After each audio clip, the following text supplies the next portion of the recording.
کہ جنوری کا مہینہ جو ہے وہ جمیلہ ہاشمی صاحبہ کا مہینہ ہے.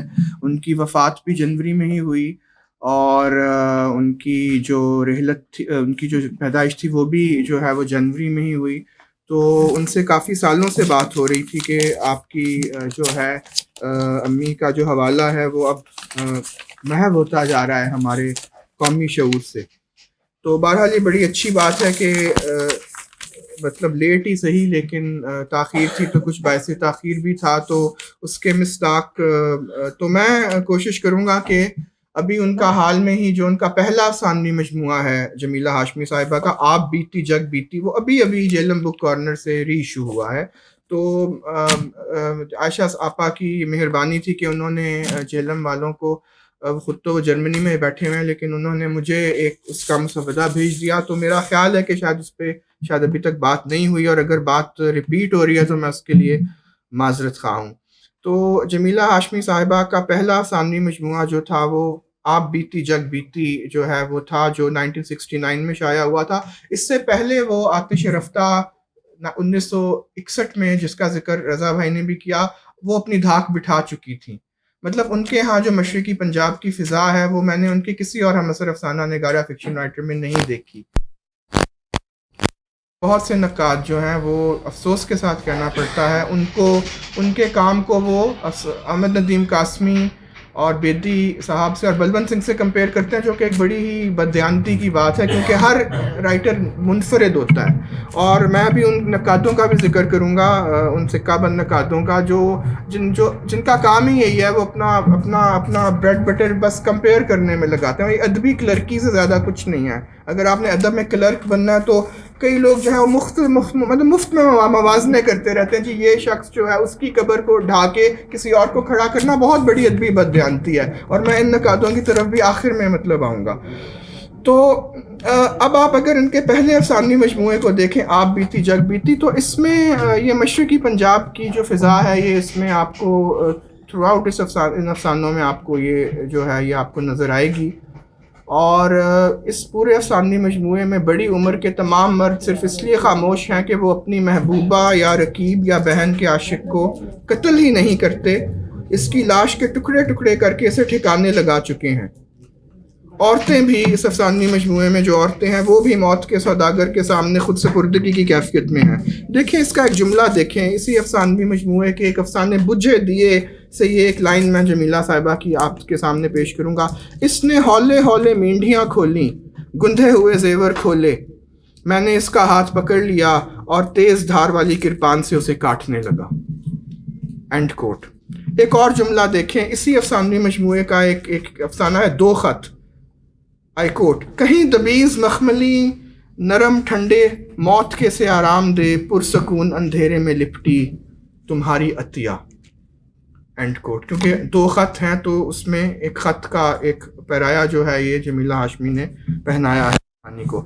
ایک اور ان کا افسانہ اسی مجموعے سے ہے، پرانے گیت. اس کا جملہ دیکھیے، میری روح میں اس کے قدموں کی گونج ہے، چاپ جو کبھی قریب آ جاتی ہے اور کبھی دور ہو جاتی ہے جیسے کوئی خواب میں چل رہا ہو. And quote. اب ان کا جو افسانوی مجموعہ ہے جو اس کا ٹائٹل افسانہ ہے آپ بیتی جگ بیتی، اس کی لائنیں دیکھیں. ہم سب خاموش تھے، نارائن چاچا بجھتی ہوئی آگ کو رید رہا تھا، شاید اسے گوبندی یاد آ رہی تھی. And quote. ان کہانیوں میں ایک ہلکی سی تانیثیت کی جھلک بھی ہمیں ملتی ہے، حالانکہ جیسا کہ رضا بھائی نے کہا وہ کوئی ڈھنڈورا پیٹنے والی تانیثیت کے لمبردار نہیں ہے جمیلہ ہاشمی. ایک خاموش قسم کی تانیثیت اور نسوانیت ہمیں جمیلہ ہاشمی صاحبہ کے افسانوں میں ملتی ہے. اور یہ جملہ دیکھیں، سائمہ ارم صاحبہ، سلمہ آپا، سپنے دیکھنے کی عادت عورتوں کو ملی ہے، مرد کام کرتا ہے، چوٹ کھانا جانتا ہے اور چوٹ مارنا. End quote. یہ اگین ان کے جو افسانہ ہے بجھے دیے، یہ اس میں سے جو ہے یہ ایک میں لائن کوٹ کر رہا ہوں.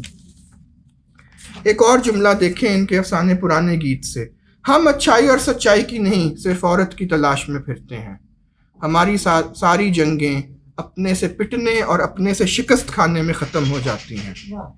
And quote. یہ ان کا افسانہ پرانے گیت ہے. اب ایک افسانہ کیسری دیکھیں، اسی افسانوی مجموعے سے اس کی لائن دیکھیں. صرف ایک لڑکی کیسری ایسی ہے جو مردانہ وار گھوڑے پر بیٹھی ہے اور اس کے تھیلے میں بے وفا محبوب غریب کی لاش کے ٹکڑے ہیں. End quote. وہ ہے یہ مائک کے ساتھ. صرف ایک لڑکی کیسری ایسی ہے جو مردانہ وار گھوڑے پہ بیٹھی ہے اور اس کے تھیلے میں بے وفا محبوب غریب کی لاش کے ٹکڑے ہیں. End quote. اب ایک اور افسانہ اس رات کی ماں، اس کا ایک اقتباس دیکھیے. اب یہ جو سطر میں پڑھنے لگا ہوں، یہ ایک بیٹا اپنی ماں سے مخاطب ہو رہا ہے، ایسی ماں سے جو خودکشی کرنے لگی ہے. اس افسانے میں دیکھیں کتنی گہرائی پیدا ہو جاتی ہے، صرف ایک سطر سے بھی افسانے میں کتنی گہرائی پیدا ہو جاتی ہے. یہ بچہ اپنی ماں سے کہہ رہا ہے ماں نہ لو، مطلب رو، ماں نہ لو، ماں بول، ماں چل. یہ رات کی ماں سے ایک اقتباس ہے. یہ بچہ اپنی ماں سے مخاطب ہے، اور یہ ایک سطر بھی اگر آپ اس افسانے کو پڑھیں تو اس میں کتنی معنویت جمیلہ ہاشمی نے اس ایک جملے میں اس ماں سے مخاطب ہے جو خودکشی کرنے والی ہے.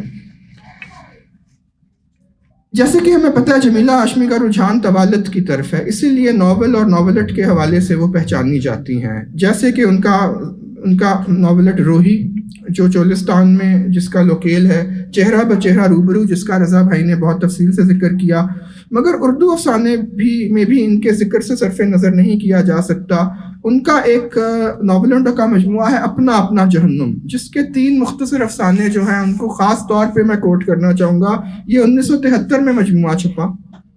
اینڈ دیکھیے ذرا ایک جملہ دیکھیے، آئی کوٹ. کسی بچے کے رونے کی آواز آئی تیز اور دکھ بھری، میں نے درخت سے پرے جھانکا، ایک تختی پر گوتم لکھا تھا تو میری تلاش سفل ہوئی. End quote. یہ ان کے جو ناولٹ ہے زہر کا رنگ، اس میں سے اقتباس ہے. اب جمیلہ ہاشمی جو ہیں وہ قرۃ العین حیدر کی پرستار ہیں، اور آج قرۃ العین حیدر کی 99ویں سالگرہ بھی ہے اتفاق سے. اور مگر یہ کہنا بالکل غلط ہے کہ وہ قرۃ العین حیدر کی طرح لکھنے کی کوشش کرتی ہیں. ہمارے کچھ نقادوں کے مایوپیا کا اظہار اس سے ہوتا ہے کہ انہوں نے بالکل بغیر کسی بھی لیت و لال کے قرۃ العین حیدر کو صرف اس لیے کیونکہ وہ پاکستان چھوڑ کے چلی گئی تھی، اس گناہ کے پاداش میں انہوں نے جمیلہ ہاشمی کو اٹھا کے ان سے کمپیئر کرنا شروع کر دیا. لیکن دونوں کا فرق صاف ظاہر ہے. قرۃ العین حیدر بھی ایک باکمال تخلیق کار ہیں اور جمیلہ ہاشمی بھی باکمال. آئی تھنک اردو ادب میں اتنی وسعت ہے کہ وہ دونوں کو برداشت کر سکے. ان کے تقابل کی بالکل کوئی ضرورت مجھے تو محسوس نہیں ہوتی. دیکھیں جمیلہ ہاشمی کا ایک ناولٹ لہو رنگ، اس کے ایک اقتباس کو دیکھیے جو کہ جمیلہ ہاشمی کے سیاسی و سماجی شعور کی ترجمانی کرتے ہیں. جہاں اتنا ظلم ہوتا ہے وہ حکومت زیادہ دیر تک نہیں چل سکتی. End quote. کتنا برمحل جملہ ہے. آپ مطلب دیکھیں آج کل جو ظلم روا رکھا ہوا ہے حکومتوں نے، اور یہ 1973 میں پبلش ہوا تھا یہ ناول لہو رنگ. ایک اور دیکھیے ذرا اسی افسانے میں سے جملہ، 200 سال میں ہمارا مزاج ایسا بنا ہے، اپنوں پر ظلم، اپنی روایتوں سے بیزاری، اپنی ہی باتوں پر ہنسنا. End quote. کیا یہ ہم کر نہیں رہے ہیں من حیث القوم؟ یہی جو چیزیں انہوں نے اس لائن میں بتائی ہیں. پھر ان کا ایک ناولٹ ہے شب تار کا رنگ، جس میں 1965 کی جنگ کو موضوع بنایا گیا ہے، اور اس جنگ پر کرب کا اظہار کرنے کے ساتھ ساتھ اس امر کی نشاندہی کی گئی ہے کہ بر صغیر کی ان دونوں قوموں کو لڑانے میں امریکہ کا ہاتھ ہے. یہ جملہ دیکھیے اس افسانے سے، یہ سالے گوری چمڑی والے ابھی تک نہیں گئے اور یہ ہم لوگوں کو لڑوا کر خوش ہوتے ہیں. End quote. تو جمیلہ ہاشمی میں سیاسی و سماجی شعور بہت تھا. ایسی بات نہیں ہے کہ وہ خالی ایک انفرادی ان کا ایک نقطہ نظر تھا، وہ ان میں سیاسی سماجی شعور موجود ہے.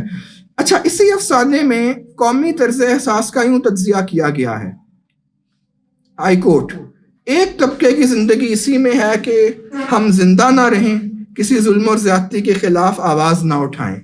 ہم بھگوان کے اس دوسرے ہاتھ کے منتظر ہیں جو ان دیکھے ایک دن ہر ناانصافی، ظلم اور زیادتی کو چن چن کر زندگی کی گدڑی میں سے نکال دے گا. And quote. مگر اس افسانے میں ان کی پیش بینیاں سیاسی سماجی شعور ان سے اس طرح کے فکرے بھی لکھواتا ہے. اب اس فکرے کو دیکھیے اسی افسانے میں سے، آئی کوٹ: آج جب ملک اور قوم کا تصور بدل رہا ہے، جب حدیں طاقت کے بلبوتے پر متعین ہو رہی ہیں، دھوپ چھاؤں کی طرح گھٹتی بڑھتی ہیں اور زمین کس کے پاؤں تلے بھی مضبوط نہیں. End quote. کتنا برمحل جملہ ہے آج کل کے تناظر میں. مگر مسئلہ یہ ہے کہ ہمارے وہ سکہ بند نقاد جو ادبی کلرکوں کی طرح ہر وقت ایک شاعر یا ادیب کو کسی دوسرے سے تقابل کرواتے رہتے ہیں، انہیں معلوم ہونا چاہیے کہ وہ بار بار جمیلہ ہاشمی کو قرۃ العین حیدر سے موازنہ کر کے اپنا مقام خود گراتے ہیں. اس سے نہ جمیلہ ہاشمی کا مقام گرتا ہے، نہ قرۃ العین حیدر کے کسی مقام کو کوئی گراوٹ آتی ہے. ہاں، مگر اس موازنے نے نقصان پہنچایا ہے، کیونکہ وقتی طور پر جمیلہ ہاشمی کی اپنی خوبیاں بھی اس موازنے کے نیچے دب جاتی ہیں. اسی لیے ہم کہتے ہیں اس تقریب کو دوبارہ سے کروانے کا مقصد یہ ہے کہ جمیلہ ہاشمی کو دوبارہ سے پڑھنا بہت ضروری ہے، کیونکہ یہ ادبی نقاد جو ہیں یہ چین سے نہیں بیٹھتے اور ہر وقت یہ کسی نہ کسی کو کسی سے لڑوا رہے ہوتے ہیں اور اپنا ادبی مقام گرا رہے ہوتے ہیں. بیسیکلی کسی اور کی ادب کی خدمت نہیں ہے یہ. اچھا، ایک اور انداز میں بھی جمیلہ ہاشمی ایک منفرد فکشن نگار تھیں. جی، کیونکہ ان کی وجہ سے ہم یہاں بیٹھے ہوئے ہیں آج. جی، میں انہی پہ بات کر رہا ہوں. میں نے کہا تھا کہ میں اپنی بات کے اختتام میں نقادوں کی بات کروں گا اور اختتام ہی ہونے والا ہے. آپ حوصلے سے میری بات سنیں. سوری. اچھا، ایک اور انداز میں بھی جمیلہ ہاشمی ایک منفرد فکشن نگار تھیں. اب آپ آب و ہوا، موسم اور زمینی فضا کی تبدیلی اور تفصیلات بیان کرنے میں جمیلہ ہاشمی کا اردو ادب میں کوئی ثانی نہیں ہے، چاہے وہ ایک سکھ گاؤں کی پنجابی ہموار اراضی کے سبزے کا ذکر کر رہی ہوں جہاں بڑے پھیلاؤ کے موسمی اثرات پائے جاتے ہیں، یا وہ چولستان کے صحرا کے نام مختتم ریتلے ٹیلے ہوں. اور جمیلہ ہاشمی کے بیان میں ایک تازگی ہے. اور مطلب ان کی بیشتر کہانیاں جو مشرقی پنجاب سے تعلق رکھتی ہے، اس میں راجپوتانہ جو کہ آپ کو پتہ چولستان کا ساتھ ہی لگتا ہے، اس میں بھی اس کی مقامی اور موسمی معاشرت کا ذکر جس طرح سے جمیلہ ہاشمی نے جو ہے وہ مطلب لکھا ہے، وہ میرے خیال ہے ان کے ہم اثروں میں کہیں بھی موجود نہیں ہے. ان کی باریک بین نگاہ صرف انسانی اور غیر انسانی تفصیلات تک محدود نہیں، بلکہ جو زمین اور موسم میں تغیرات ہیں ان کے رد و بدل کے بیان نے بھی ان کے ناولٹ روحی کو بیانیہ فن کا شاہکار بنا دیا ہے. اور مطلب جب آپ جمیلہ ہاشمی کی تفصیلات جو انہوں نے بتائی ہیں مقامی، تو ان کو پڑھتے ہوئے یہ نہیں لگتا کہ وہ، جیسے کہ کئی لوگوں نے ان کو کہا کہ بناوٹ کا وہ شکار ہے، اس میں کہیں بناوٹ نہیں آپ کو لگتی. آپ کو لگتا ہے کہ وہ ان علاقوں میں رہتی بھی ہیں اور اس کی رہتے سے اچھی طرح واقف ہیں. جمیلہ ہاشمی کے آخری افسانوی مجموعے رنگ بھوم کا ذکر ضرور کروں گا، جن سے پتہ چلتا ہے ان افسانوں میں جو ہے ان پہ تفصیلی نشست کسی اور وقت، لیکن اس کا ایک آخری افسانہ ہے جادوئی شہر. اس کو اگر آپ پڑھیں تو پتہ چلتا ہے کہ وہ انفرادی انسانی تقدیر سے، اپنی رومانوی تصورات سے ایک سماجی اور سیاسی وابستگی پر مبنی شعور کی طرف کروٹ لے رہی تھی، لیکن کوئی وثوق سے یہ نہیں کہہ سکتا کیونکہ ان کی وفات اس کے فوراً بعد ہو گئی. تو اس مجموعے کے شائع ہونے کے کچھ عرصے بعد مطلب جنوری 1988 میں ان کا انتقال ہو گیا. تو یہ ہم نہیں مطلب جو ہے یہ ہم نہیں جو ہے ہم اب اس بات کا ہمیں پتہ نہیں چل سکتا کہ ان کی جو بہت بڑی تخلیقات تھی لیکن وہ کس طرف جا رہی تھیں، اس کا ادراک کچھ ان کے اس آخری افسانوی مجموعے سے مطلب ہوتا ہے. تو میرا خیال ہے کہ میں اپنی بات کا اسی سے اختتام کروں گا کہ جمیلہ ہاشمی صاحبہ جو ہیں ان کی بیٹی عائشہ صدیقہ صاحبہ کا بہت بڑا ہاتھ ہے، کیونکہ میرا خیال ہے نیلم آپا بھی یہاں پہ بیٹھی ہوئی ہیں، بیٹیاں ہی اپنے والدین کے چراغ جو ہیں وہ جلائے رکھتی ہیں. یہ آپ چاہے احمد بشیر کی بات کریں یا آپ جو ہے وہ جمیلہ ہاشمی صاحبہ کی بات کریں، اور ظاہری بات ہے خاندان کی گواہی بھی جو ہے وہ بڑی اہمیت مطلب رکھتی ہے.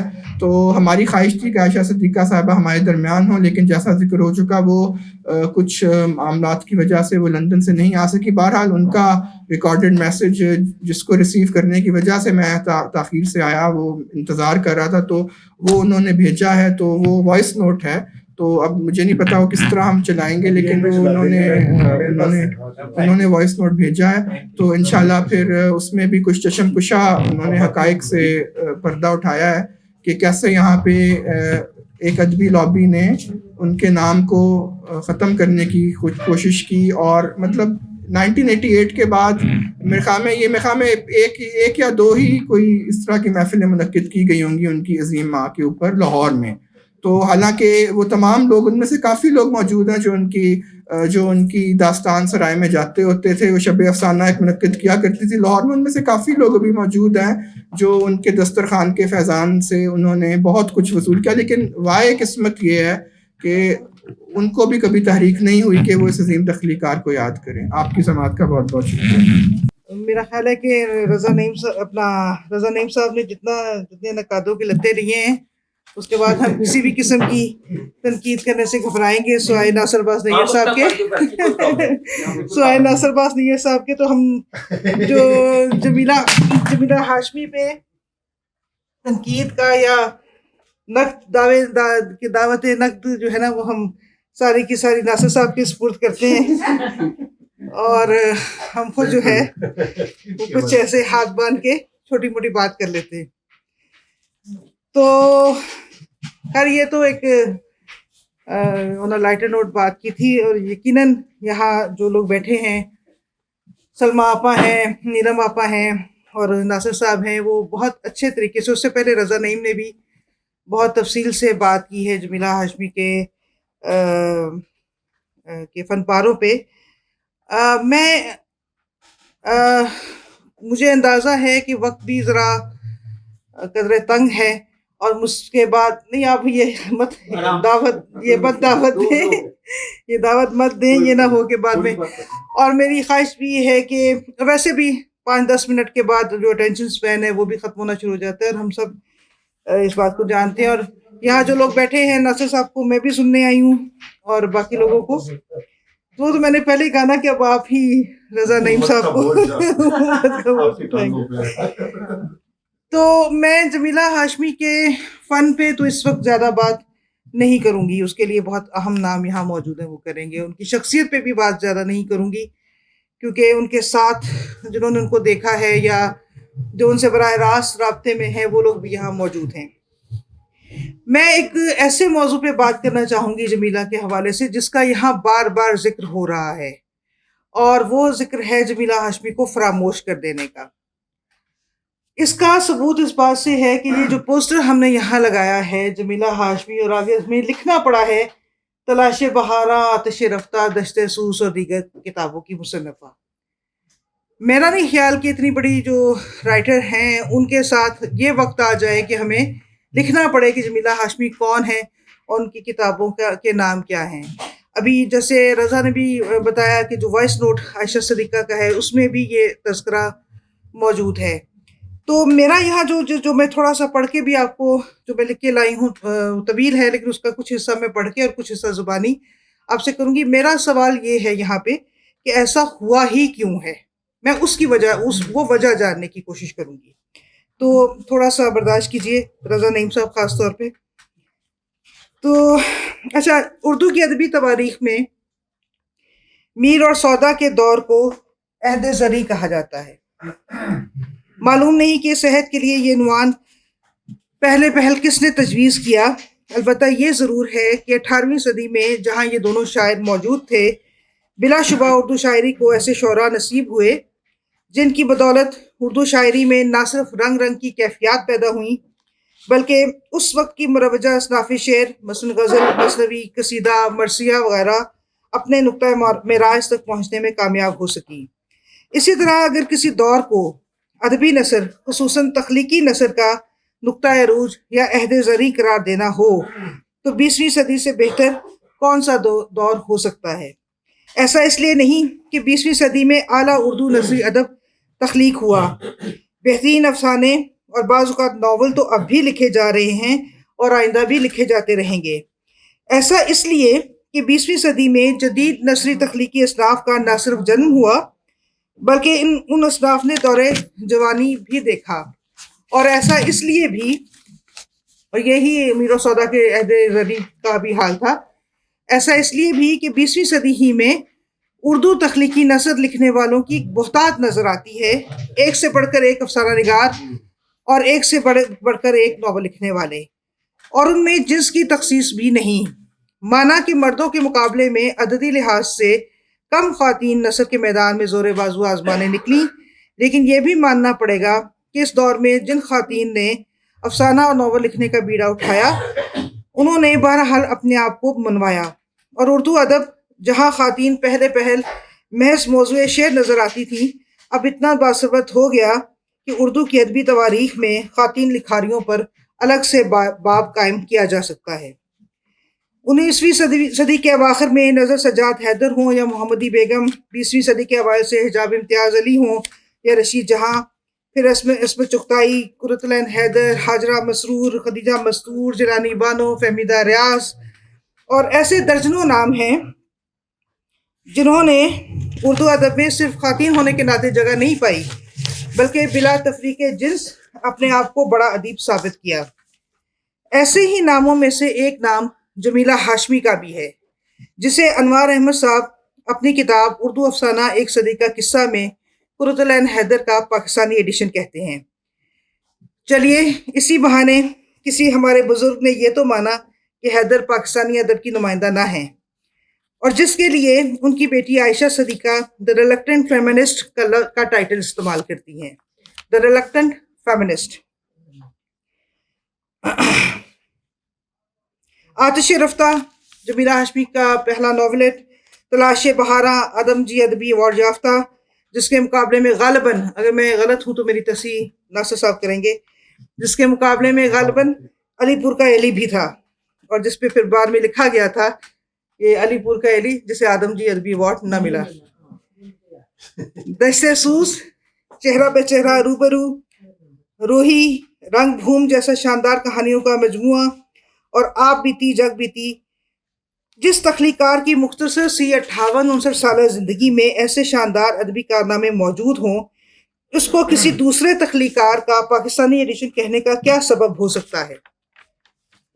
کیوں نہ دوسرے تخلیقار کو اس مصنفہ کا ہندوستانی ایڈیشن قرار دیا جائے؟ بلکہ سچ تو یہ ہے، جس کی طرف رضا نعیم نے بھی کافی غصے میں اشارہ کیا، کہ ایسے موازنے کی ضرورت ہی نہ ہونی چاہیے۔ استاد محترم نے غالباً یہ عنوان اس لیے قائم کیا کہ اپنے زمانے میں ادبی افق پر نمایاں نظر آنے والی جمیلہ ہاشمی آہستہ آہستہ یوں اوجھل ہوئیں کہ 21ویں صدی میں جو اب چل رہی ہے، اردو ادب کے شائق خال خال ہی ان کی کتاب ڈھونڈتے نظر آتے ہیں، اور ادبی تقریبات میں کہیں ان کا ذکر نہیں آتا۔ تو چلیے اسی بہانے کسی نے جمیلہ کے مرتبے کا تعین تو کیا کہ بھلے لوگوں، اگر نہیں جانتے کہ جمیلہ ہاشمی کون تھی تو یہی جان لو کہ وہ حیدر جیسی ایک مصنفہ تھی جو پاکستان کو پیاری ہو گئی۔ اب یہاں سوال یہ پیدا ہوتا ہے کہ آخر ایسا ہوا ہی کیوں؟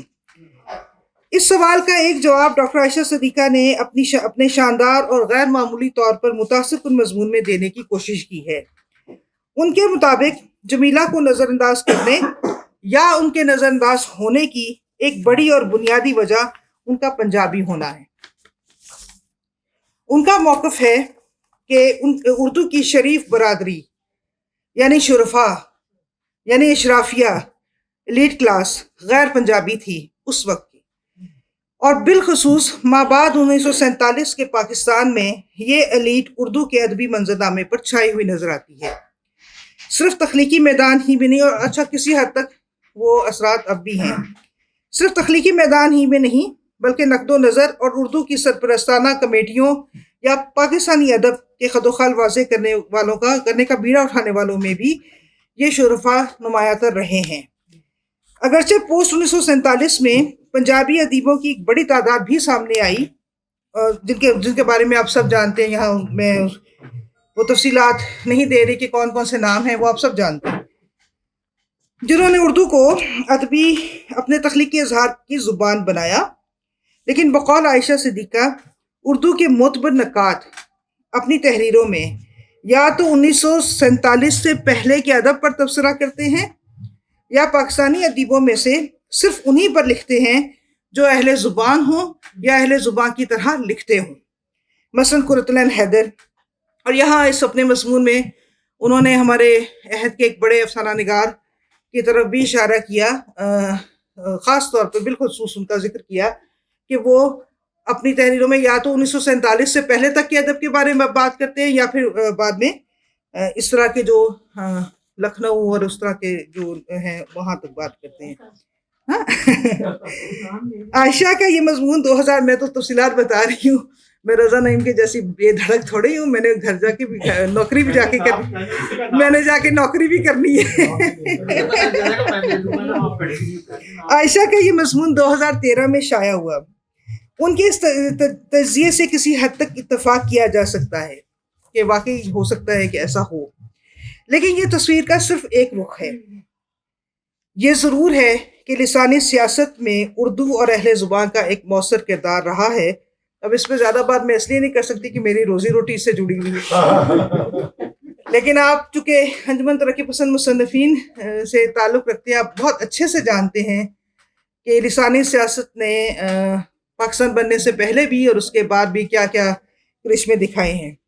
اور پاکستان بننے کے بعد لسانی سیاست کے اس رخ نے کچھ ایسے اثرات بھی مرتب کیے جن سے ہماری تاریخ کا دھارا ہی بدل گیا.